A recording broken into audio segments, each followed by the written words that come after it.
अस्सलाम वालेकुम प्यारे व्यूवर्स, उम्मीद करती हूँ आप ठीक होंगे। आज हम आपके लिए एक आसान सी टिप लेकर आए हैं जो कि पुदीना और धनिए को किस तरह सेफ तरीके से रखा जाता है।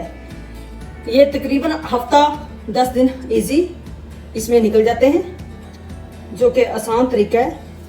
हमने पहले इसको साफ किया, धनिया साफ करके हमने इसको धोना नहीं है, हमने इसको गीला नहीं करना, इसलिए कि गीला होगा तो ये खराब हो जाएगा। अब ट्रे ली बॉक्स की शक्ल में, हमने इसको इसके अंदर रख दिया,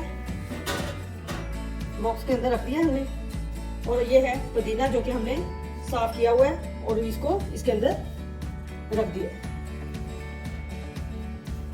ये आसान तरीका है सेव करने का। इसके ऊपर हमने अब टिश्यू पेपर रखने हैं ताकि ये गीलापन पुदीने और धनिए को ना लगे।